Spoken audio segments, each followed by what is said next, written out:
जनचासोका हर विषयमा बहस। दियो बहस। दर्शकवृन्द नमस्ते। दियो बहसको 5औं श्रृंखलाबाट यहाँहरूलाई हार्दिक स्वागत छ।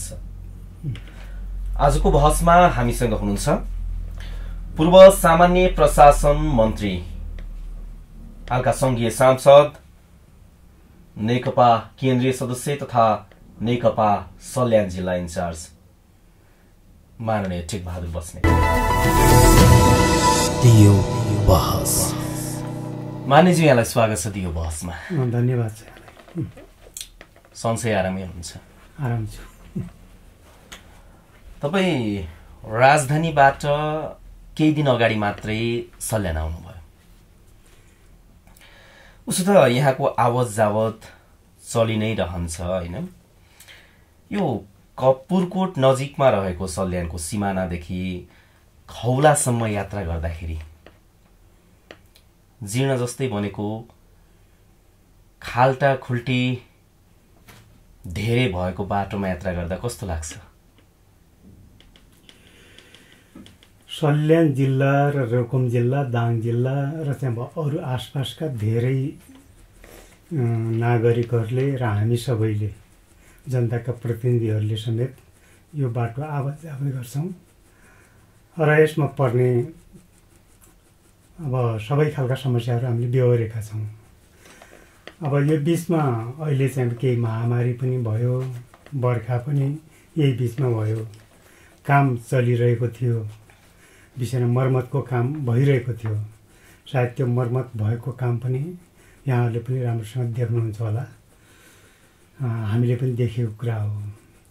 र अहिले पनि चाहिँ त्यो खालको मर्मतको कामका लागि दाङ सडक डिभिजनले आफ्नो प्रोसेस अगाडि बढाएकै छ, बजेट पनि त्यसमा चाहिँ व्यवस्था भएकै छ।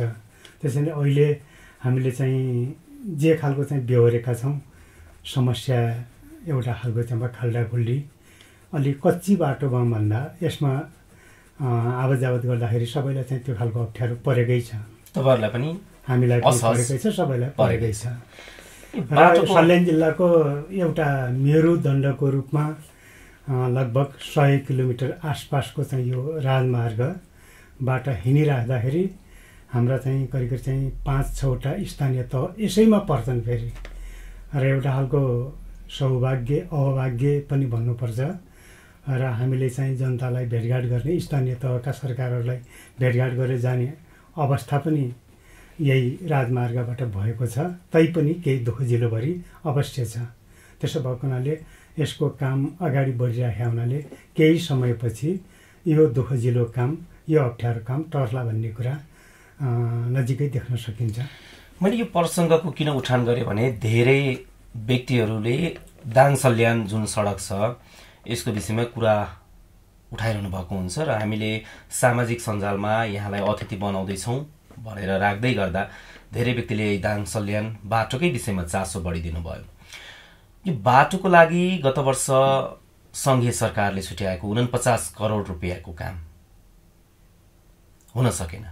यो 49 करोडको काम पनि त्यो काम अगाडि बढ्न सकेन, टेन्डर हुन सकेन एउटा। त्यसैले यी सबै श्रृङ्खलाहरूको चाहिँ हामीले चाहिँ बेहोर्दै आयौँ। अगाडि भने जस्तै हामीले अलि 1-2 वर्ष अगाडिदेखि बेहोरेको कुरा हो, यो अहिलेको कुरा मात्रै होइन।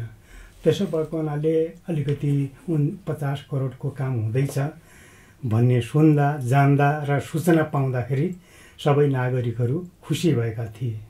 तर विडम्बना भनौँ, मैले चाहिँ त्यत्तिकै संसदमा त्यो खालको आक्रोश पोखेको थिएन कि मलाई राष्ट्रिय योजना आयोगले ढाँट्यो, मलाई भौतिक पूर्वाधार तथा यातायात मन्त्रालयले ढाँट्यो, मलाई विभागले ढाँट्यो। त्यसो भएको हुनाले मैले सल्यान जिल्लाका जनतालाई र त्यो सडकमा, त्यो राजमार्गमा हिँड्ने, आवत जावत गर्ने सबै नागरिकहरूलाई के जवाफ दिउँ भनेर मैले प्रश्न उठाएको थिएँ। त्यसो भएको हुनाले के हो त भन्नु छ भने त्यो प्रश्न त्यत्तिकै उठेको पनि थिएन, यी सबै बेहोरेर उठेको थियो। यता सडकमा हिँड्दाखेरि त्यो दुःखजिलो समस्या बेहोरेकै थियो। त्यसपछि पनि बजेट पर्यो भन्ने, टेन्डर भयो भन्ने, बदर भयो भन्ने, एउटा 49 करोडको चाहिँ त्यो टेन्डरै नहुने स्थितिबाट त्यो प्रश्न उठेको थियो, उब्जेको थियो। त्यसो भएकोले के हो त भन्नुहुन्छ भनेदेखि अहिले त्यसैबाट यो महामारी कोरोना पनि भयो, सायद बजेट अलिक बढ्थ्यो पनि होला। अहिले चाहिँ 15 करोड एउटा डबल कटिङका लागि, नयाँ कामको सुरुवातका लागि, अर्को चाहिँ 6 करोड 95 लाख यो मर्मत कार्यका लागि खण्ड खण्ड गरिकन त्यो बजेटको व्यवस्था भएको छ। त्यसैले कामको सुरुवात भयो भनेदेखि मात्रै हामीले चाहिँ त्यो सूचनाबाट, त्यो जानकारीबाट, त्यो व्यवस्थाबाट हामी खुसी हुनुपर्ने छ, अगाडि नै हौसिनुपर्ने रहन्छ भन्ने कुरा पनि राम्रोसँग चाहिँ देखियो। सामाजिक सञ्जालमा पनि अलिकति चाहिँ ज्यादै गयो, त्यति अलिकति नगरेको भए पनि हुन्थ्यो भन्ने पनि लाग्छ। तैपनि राम्रो कुराको चाहिँ गरिहालौँ त भनेर चाहिँ बाहिर गयो, त्यसले राम्रो खालको सन्देश पनि दिएन। जे होस्, हामीले अब आशा गर्नुपर्छ सल्यान जिल्लामा जो खालको चाहिँ राप्ती लोकमार्ग बारे धेरै जनताको चासो छ, यो चासो को चाहिँ सम्बोधन हुन्छ भन्ने कुरामा म अलिकति विश्वस्त हुँदै जाने आधार बनेको छ। 67 को चुनावदेखि 74 सम्म आउँदा 3 कार्यकाल माननीयको टिकट पनि पाउने, माननीयको रूपमा विजयी पनि हुने एउटा भाग्यमानी नेताको रूपमा हुनुहुन्छ तपाईँ। झन्डै यो 15 वर्षको अवधिमा माननीयको रूपमा यहाँको भूमिका रहँदै गर्दा सल्यान जिल्लाका नागरिकहरूले के पाए त यहाँबाट? यहाँले के कामहरू गर्नुभयो? ज्यादै महत्त्वपूर्ण र सैद्धान्तिक प्रश्न गर्नुभयो। अहिले 15 वर्षै त नभनौँ, 4 दुना 8, 3 11 वर्षको नेरोफेरोमा एराउन्डमा चाहिँ जान्छ। यही 11 वर्षको बिचमा पनि नेपाली जनताले, सल्यान जनताले के पायो भन्ने प्रश्न चाहिँ उठाउनु स्वाभाविक कुरा हो। पहिलो संविधान सभाबाट नेपाली जनताले गणतन्त्र प्राप्त गरे। दोस्रो संविधान सभाबाट नेपाली जनताको रगत बगेको, पसिना बगेको र 3 करोड नेपाली जनताको दिमाग खर्च भएको संविधान सभाबाट संविधान बन्यो। संविधान सभाबाट बनेको संविधानभित्र धेरै महत्त्वपूर्ण अन्तर्वस्तुहरू छन्, जसको कार्यान्वयनको प्रक्रियामा हामी यहाँसम्म आइपुगेका छौँ। अब दोस्रो संविधान सभादेखि यहाँसम्म आइपुग्दाखेरि हामीले चाहिँ आर्थिक समृद्धि र त्यसको पूर्वाधार निर्माण र समृद्ध नेपाल, सुखी नेपालीका लागि हामी समाजवादमा पुग्ने लक्ष्यका साथ अगाडि बढेका छौँ। यसो कुराकानी गरिरहँदाखेरि हामीले के भन्न सक्छौँ त भन्दाखेरि यो 3 वटा कार्यकालमा यति महत्त्वपूर्ण सैद्धान्तिक उपलब्धिहरू त हासिल गऱ्यौँ। सल्यान जनताले त्यो त प्राप्त गरे त्यति मात्रै प्राप्त गरेनन्। विकास निर्माणका सन्दर्भमा सञ्चारको क्षेत्रमा पुरै काया पलट भयो र एक प्रकारको क्रान्ति भयो भन्नुपर्छ र यो दशकमा ठुलो खालको क्रान्ति भन्नुपर्छ। यति भनेपछि धेरै कुरा चाहिँ उल्लेख गर्नुपर्छ भन्ने लाग्दैन। सामाजिक सञ्जालमा चाहिँ जनताहरू चाहिँ जुन ढङ्गले चाहिँ सम्मिलित हुन्छन्, सहभागी हुन्छन् र आफ्नो इच्छा आकाङ्क्षाहरू पोख्छन्, त्यो धेरै ठुलो खालको स्तरमा चाहिँ विकास भएको छ। मान्छेले फोनबाटै सबै कामहरू सम्पन्न गर्ने ठाउँसम्म पुगेका छन्। यो हिसाबले चाहिँ अब अहिले नयाँ खालका चाहिँ टेलिफोन टावरहरूको काम पनि भर्खरै सम्पन्न हुँदैछ। त्यसो भएको हुनाले सञ्चारको पहुँचबाट बिस्तारै नेपाली जनता, सल्यान जनता सबै चाहिँ पुग्दैछन्। 1 नम्बर कुरा। 2 नम्बर कुरा, हामीले चाहिँ विद्युतको क्षेत्रमा चाहिँ करिब यो शान्ति प्रक्रिया यतातिर आउँदाखेरि हामी 20% एराउन्डमा मात्रै चाहिँ यो जिल्लामा विद्युतीकरण भएको थियो। अहिले 60 को वरिपरि चाहिँ जो खालको विद्युतीकरण हुँदैछ र आगामी 2 वर्षभित्र जिल्ला पुरै विद्युतीकरण गर्नका निम्ति त्यो खालको पावर, त्यो खालको बजेट सबै व्यवस्था भएको हुनाले विद्युतको क्षेत्रमा पनि पुरै क्रान्ति हुने हामीले देखिरहेका छौँ। अब सल्यान जनताले त्यो खालको आशा गरेका छन्। काम हुँदै गरेको हुनाले। तेस्रो कुरा चाहिँ हामीले चाहिँ अब जो खालको सडक सञ्जालका क्षेत्रमा हेर्ने हो भनेदेखि अब अलि ठुला ठुला सडक सञ्जालको पनि मैले चाहिँ व्याख्या गरौँला। मात्र यति गरौँ, शान्ति प्रक्रिया यतातिर आउने बेला करिब करिब 62-63तिर यो संविधान सभाको पहिलो निर्वाचन हुने बेला मात्र सल्यानमा एउटा मात्र सडक जो हामीले पहिले नै व्याख्या गऱ्यौँ राप्ती लोकमार्ग थियो, त्यो पनि कच्ची थियो। त्यो 65-66मा गएर त्यो कालोपत्रे भयो र त्यसले चाहिँ अहिले धानेन र कमसेकम चाहिँ मान्छेले प्रश्न उठाउने फेरि पनि जो खालको खाल्डाखुल्डी परेको छ भन्ने प्रश्न उठ्ने भयो नि, त्यो भएरै भएको हो नि। एउटा यो हुँदाहुँदै सल्यान जिल्लाको स्थानीय तहका सबै ठाउँमा चाहिँ सडक पहुँच पुगेको छ र बर्खामा अलिकति केही नचल्ने दारमा गाउँपालिका मात्रै छ। त्यसरी नै सल्यान जिल्लाका 83वटा वडामा सडक पहुँच पुगेको छ। तिनीहरूलाई स्तर वृद्धि गर्न बाँकी छ। त्यसरी चाहिँ अबको हाम्रो चाहिँ अब सडक विस्तारको कामलाई भन्दा सडक सुदृढीकरणको काम, सडक स्तर वृद्धिको काम अगाडि बढ्ने हुन्छ। त्यसरी नै चाहिँ अब अहिले हामीले यही कार्यकालमा के भन्नुपर्छ, राप्ती लोकमार्ग फेरि अर्को चरणमा माथि उठ्दैछ। त्यो भनेको चाहिँ यो राप्ती लोकमार्ग कालोपत्रे मात्रै हुने होइन, यो डबल कटिङ 2 लेनको आधुनिक सडक बन्न जाँदैछ राप्ती लोकमार्ग नै। यो कार्यकालभित्र त्यो काम चाहिँ सुरुवात गरेर अगाडि बढाउन सकिने सम्भावना राम्रो देखिएको छ। दोस्रो, यही कार्यकालमा मैले चाहिँ अब सल्यान जिल्लाको पुरै अब 10वटा स्थानीय तहमध्ये 8वटा स्थानीय तह छुने जिल्लाको DTRRS भनिन्छ, जसलाई अङ्ग्रेजीमा नेपालीमा जिल्ला पर्यटकीय चक्रपथ सल्यान भनेर चिनिन्छ। 260 किलोमिटर एराउन्डमा त्यसको दूरी छ र अहिले करिब चाहिँ 140 किलोमिटर त्यसको ट्र्याक ओपन भइसकेको छ। बाँकी 120 किलोमिटर ट्र्याक ओपन गर्न बाँकी छ। मलाई आशा र विश्वास के थियो भन्दाखेरि महामारी हुन्न थियो भनेदेखि लगभग यो कार्यकालमा त्यो काम पनि पुरा गर्न सकिन्थ्यो भन्ने लागेको छ। तैपनि चाहिँ काम अगाडि बढिरहेको छ। त्यो काम सम्पन्न यसै कार्यकालमा होला अथवा चाहिँ अर्को कार्यकालमा त्यो अगाडि बढ्छ भन्ने कुरा नै मलाई चाहिँ अब लागेको छ। तेस्रो कुरा चाहिँ मैले चाहिँ अब सल्यान जिल्लामा जो खालको लामो समयदेखि सल्यानको कर्णाली भनेर चिनिने अब काभ्रेचौर काल्चे यो ठाउँमा चाहिँ सडक सल्यानको सदरमुकामबाट जोडिएको थिएन। सल्यानको सडरमुकामबाट चाहिँ अब सदरमुकामबाट जोडिन त जोडियो, तैपनि हामीले सल्यान सदरमुकाम, रामपुर, भुइयाबारी, कोहलपुर जोड्ने जो खालको सडक लामो समयदेखि हामीले कुरा गऱ्यौँ, तर त्यो काम व्यवहारमा उतार्न सकेनौँ। अहिले यसपटक मन्त्रीजीले एउटा रणनीतिक निर्वाचन क्षेत्रको चाहिँ छनौट गर्ने जो खालको चाहिँ अब हाम्रो आर्थिक वर्ष 76-77को वार्षिक बजेटमा त्यो खालको व्यवस्था पनि छ।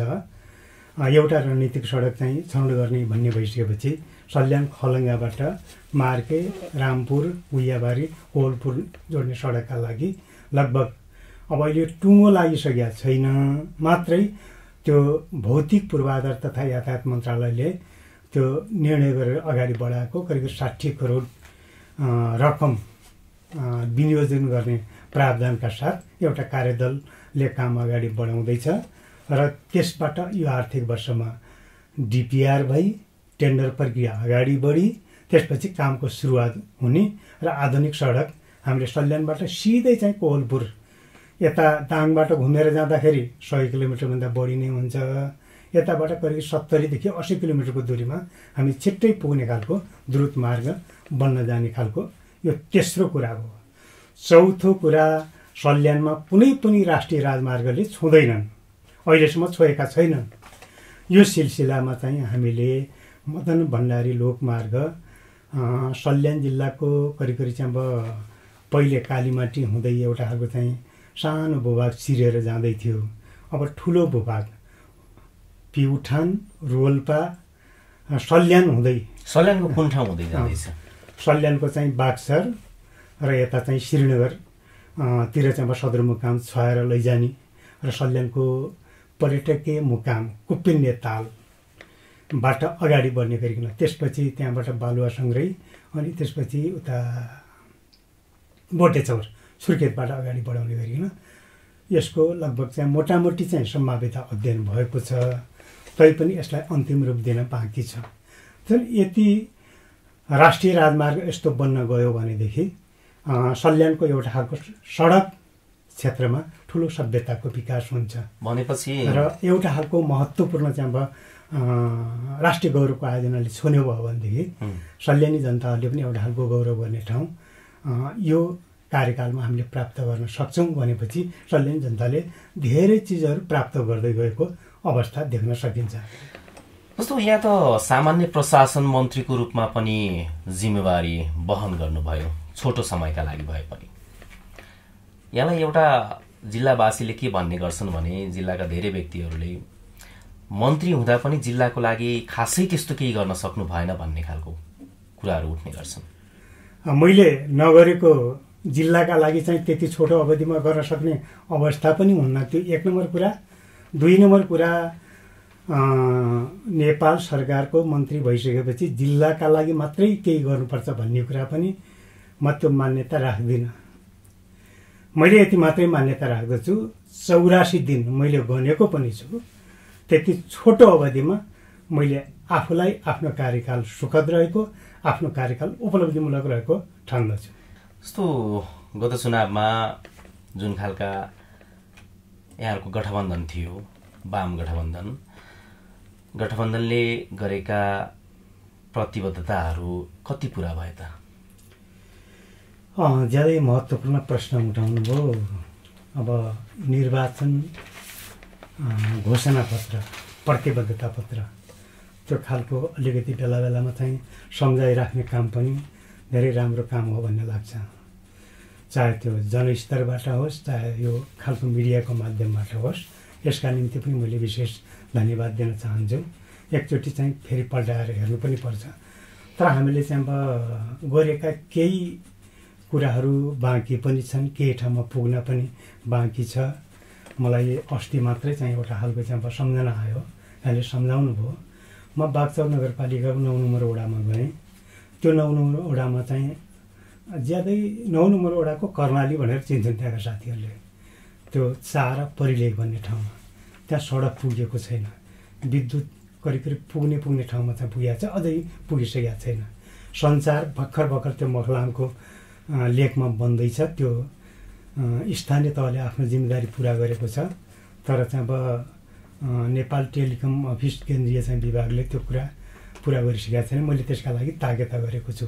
त्यसो भए के हो त भन्दा त्यहाँ सडक पुग्न बाँकी छ। मैले यहाँ चाहिँ कुरा उठाउन खोजेको कुरा यति मात्रै हो कि त्यहाँ हामीले वाचा गरेका थियौँ, त्यहाँका जनताले त्यहाँका पार्टीका कार्यकर्ताहरूले उठाउनु भयो र चाहिँ त्यो सम्झाइदिनु पनि भयो। त्यो वाचा हामीले पुरा गर्न सकेका रहेछौँ। यस्तै एकाध खालका अरू ठाउँमा पनि छन् जस्तो लाग्छ। त्यसैले कुल मिलाउँदाखेरि धेरै ठाउँमा चाहिँ वाचाहरू चाहिँ हामीले पुरा गरेको भए पनि हामी पासमार्का चाहिँ भएका होला जस्तो लाग्छ। अलि हुन्छ नि विशिष्ट श्रेणीमा आउने खालको अलिक त्यो खालको चाहिँ अझै गर्न बाँकी छ कि कार्यकाल पनि अझै 2 वर्ष छ भन्ने लाग्छ। त्यसैले यस्तो काम पुरा गर्नका निम्ति यहाँले जो महत्त्वपूर्ण प्रश्न उठाउनु भयो यसका निम्ति विशेष धन्यवाद दिन चाहन्छु। अब तपाईँ पूर्व मन्त्री, नेकपा केन्द्रीय सदस्य, देशमा कम्युनिस्टको सरकार छ, गरिब सर्वहारा जनताको सरकार छ। हिजो चप्पल लगाएर क्रान्ति गरेकाहरू आज सिंहदरबारमा छन्। जनता उही अवस्थामा छन्। रत्नपार्क खुला मञ्चमा हजारौं व्यक्तिहरू भोको पेट लिएर भातको आशामा बसिरहेका छन्, जहाँ सरकारको उपस्थिति देखिँदैन।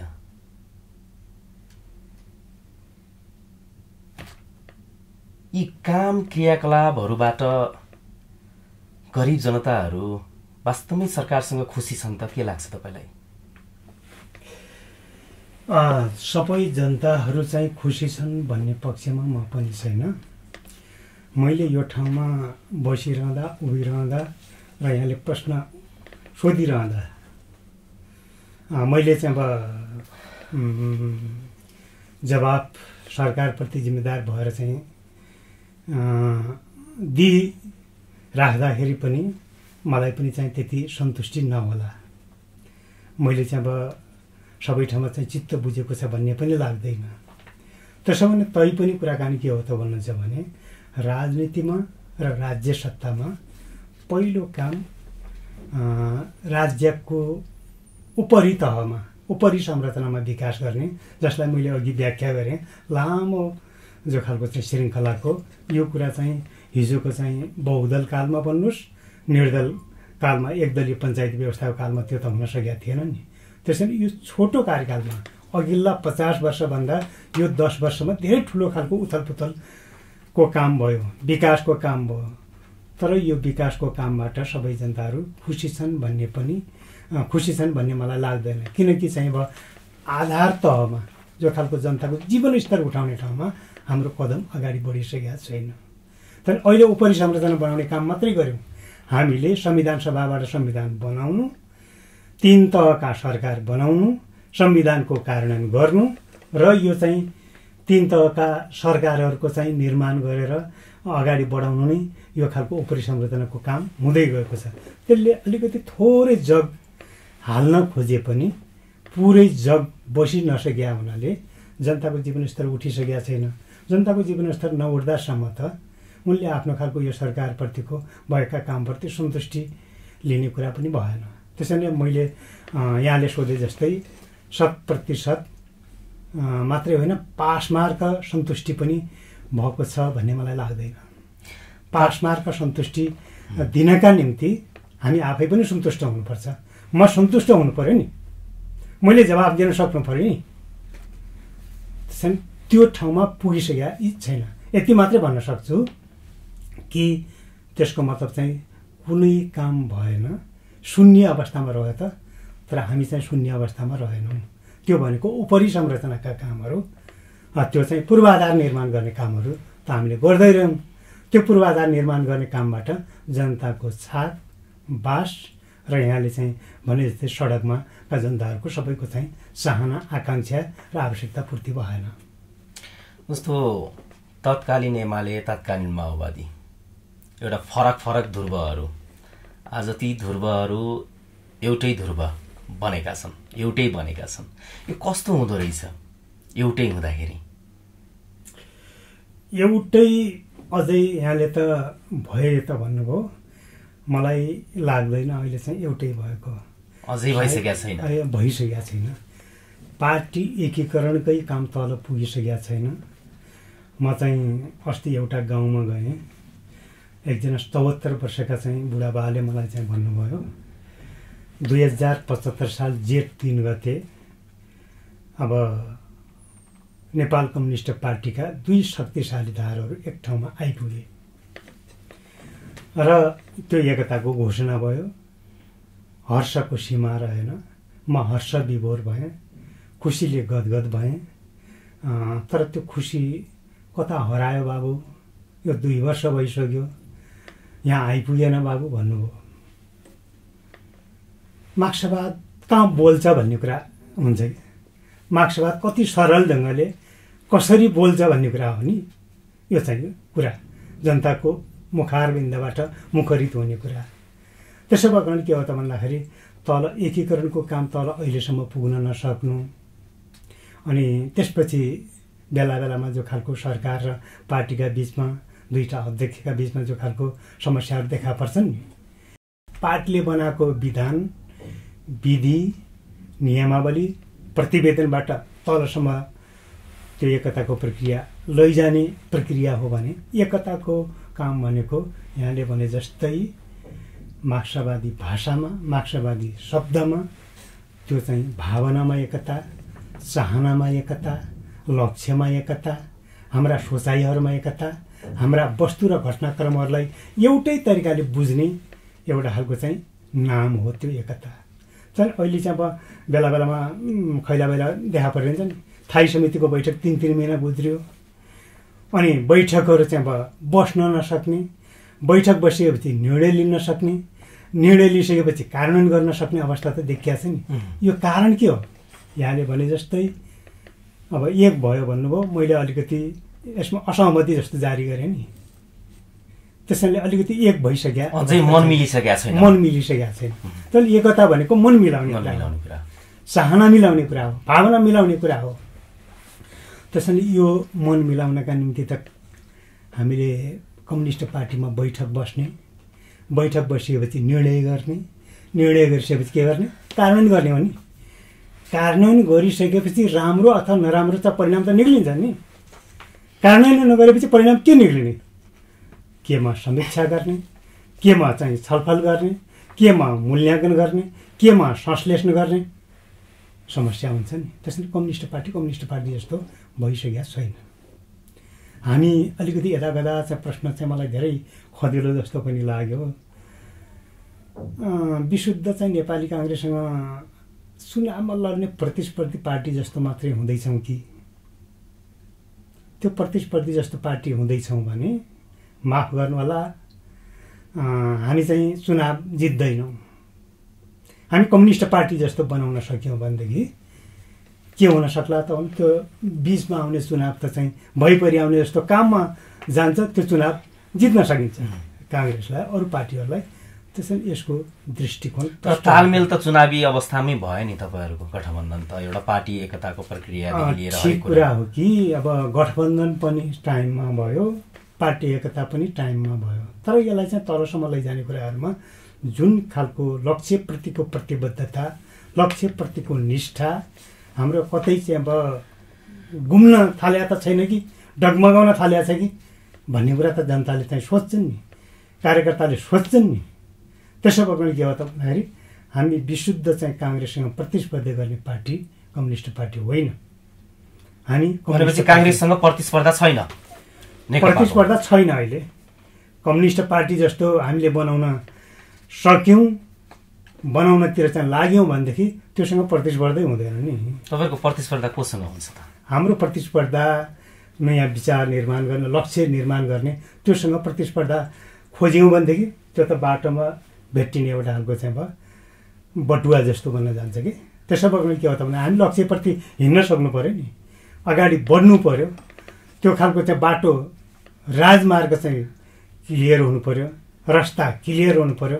त्यसपछि लामबद्ध हुन्छन् जनता।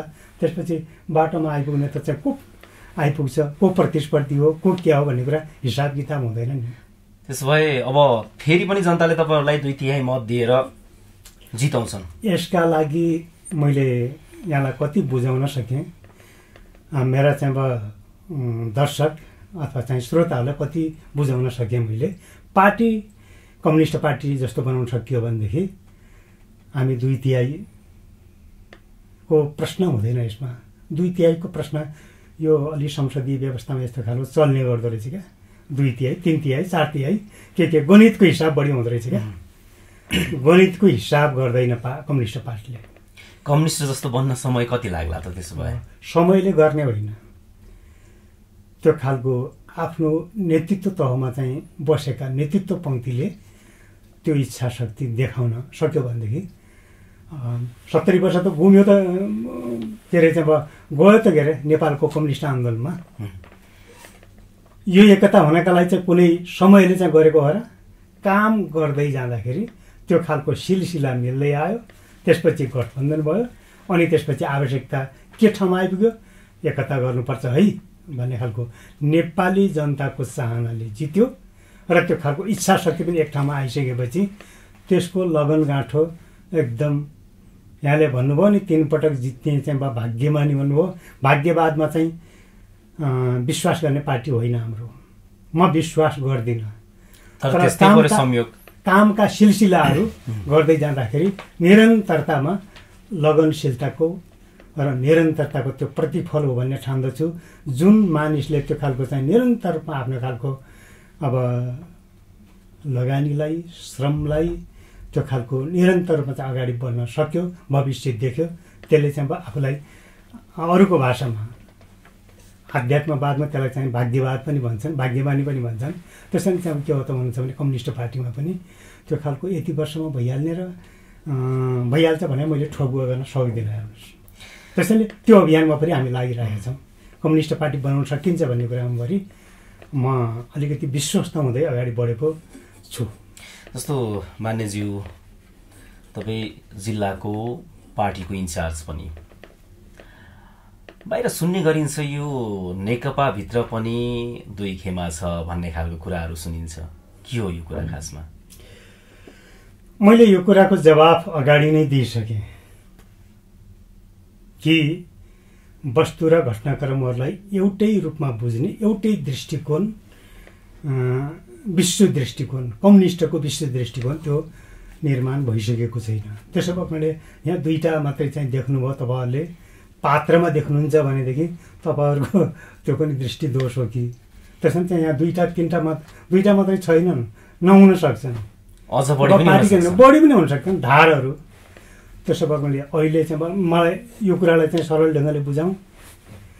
मैले अघि नै भने नि यो कम्युनिस्ट पार्टीलाई कस्तो बनाउने भन्ने सम्बन्धी पनि धाराहरू धेरै छन्। कसैले यसलाई प्रतिस्पर्धी रूपमा मात्रै चाहिँ अब विकास गर्ने यो पार्टीलाई भन्ने धार पनि एउटा जबरजस्त छ। अर्को धार भनौँ यो कम्युनिस्ट पार्टी जस्तो बनाउने धार पनि भइहाल्यो। एउटा धार चाहिँ अब यही बनी बनाउ चाहिँ विधि पद्धतिमा चाहिँ अगाडि बढ्ने भन्ने खालको न्यूनतम यो विधि पद्धति पनि भएन भन्ने खालको धार पनि छ।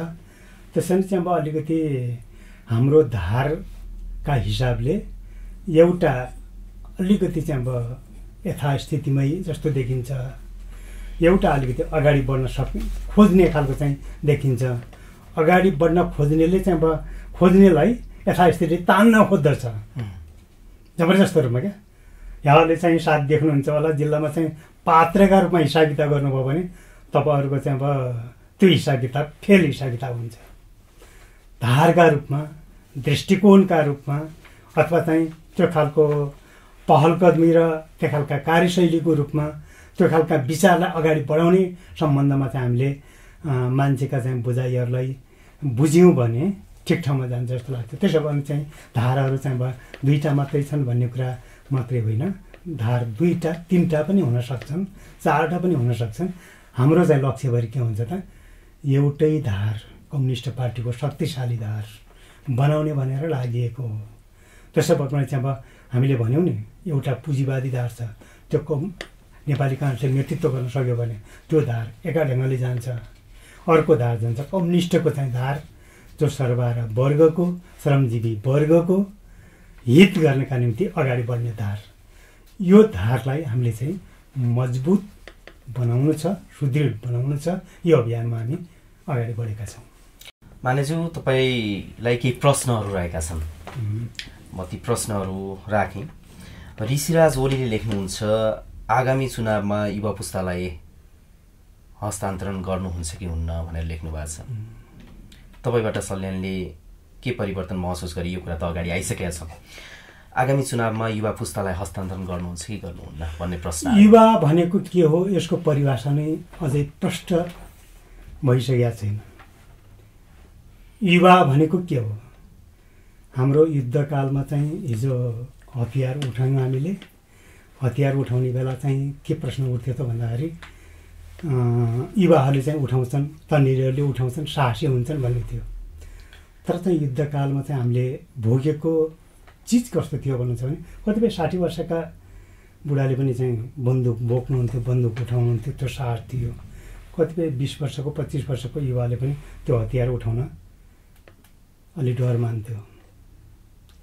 यो उदाहरण काफी छ कि त्यसमा चाहिँ युवा भनेको गर्न सक्ने इच्छा शक्ति कतिपयको चाहिँ अब के अरे चाहिँ अब उमेर अवस्थाले चाहिँ नाप्ने कुरा होइन कि त्यो इच्छा शक्तिले हो कि त्यो खालको चाहिँ विचार कार्यशैली हो कि त्यो खालको नेतृत्वको तरिकाले हो कि त्यसो भने चाहिँ के हो त भन्छ भनेदेखि त्यो युवा शक्ति त्यो इच्छा शक्ति पछाडि छैन भन्ने कुरा मेरो प्रश्न हुँदैन। फेरि आउँदैछ, लामबद्धी हुँदैछ। त्यो खालको विधि र पद्धतिबाट हामीले सेटमा त्यो खालको श्रृङ्खलामा सबै ठाउँमा चाहिँ आइपुग्छ, आउनुपर्छ। त्यसो भने के हो त भन्दाखेरि यस र नो जस्तो गर्न प्रश्न सोधेर जो खालको युवाहरूले हो मलाई चाहिँ मेरो आपत्ति छैन। ऋषिजीले जुन कोनबाट प्रश्न उठाउनु भयो, कति सेटमा छ, कति त्यो खालको चाहिँ अब विधि पद्धतिमा छ अथवा चाहिँ कति विचार सङ्गत छ, कति मार्क्सवाद सङ्गत छ, यो कुराबाट पनि नाप्नु पर्ला। त्यसो भने के हो त भन्दाखेरि यो उमेरले नाप्ने कुरा होइन। अन्त्यमा दियो बहस हेरिरहनुभएका यहाँका मतदाता, जनता, दर्शकहरूलाई के भन्न चाहनुहुन्छ? मलाई बेला बेलामा चाहिँ महत्त्वपूर्ण सुझाव दिएर, महत्त्वपूर्ण जो खालको चाहिँ अब सन्देशहरू दिएर, जो खालको चाहिँ मैले बिर्सिएका, मैले छुटाएका, मैले गर्न नसकेका, गर्न सक्ने केही त्यस्ता विषयवस्तुहरू पनि चाहिँ बेला बेलामा चाहिँ जो खालको रिमाइन्ड गराइदिने जो खालको चाहिँ गरिराख्नु भएको छ। यहाँका निम्ति आगामी दिनहरूमा पनि त्यो खालको चाहिँ अब अझ मेरा चाहिँ कमी कमजोरीहरू, कतिपय स्वभावजन्य यस्ता खालका कमी कमजोरी आदत जस्ता बनिसकेका हुँदो रहेछन्। त्यसलाई फेर्न गाह्रो त हुँदो रहेछ, तैपनि के हो त भन्दा असम्भव भन्ने कुरा हुँदो रहेछ। नेपाली जनता र विशेषमा चाहिँ सल्यान जनता त्यो खालको सचेतनाको दायराबाट र चाहिँ सभ्यताको दायराबाट माथि आएर मलाई यहाँसम्म ल्याइपुर्याउने काम पनि यहाँहरूकै हो। आगामी दिनमा पनि त्यो हुनेछ भन्ने कुरामा म विश्वस्त छु र त्यस्ता कामको निम्ति म यहाँसँग निरन्तरताको अपेक्षा गर्दछु। धन्यवाद समय र संवादका लागि यहाँलाई। धन्यवाद। दर्शकवृन्द, आज हामीले कुराकानी गर्यौं पूर्व मन्त्री, संघीय सांसद, नेकपा केन्द्रीय सदस्य तथा नेकपा सल्यान जिल्ला इन्चार्ज माननीय टेकबहादुर बस्नेतसँग। आजको कुराकानी कस्तो लाग्यो? जस्तो लाग्यो त्यस्तै सल्लाह सुझाव दिँदै गर्नुहोला। कार्यक्रम उत्पादन युनिटसँगै म योग आज्ञा चाहन्छु। नमस्ते। जनचासोका हर विषयमा बहस।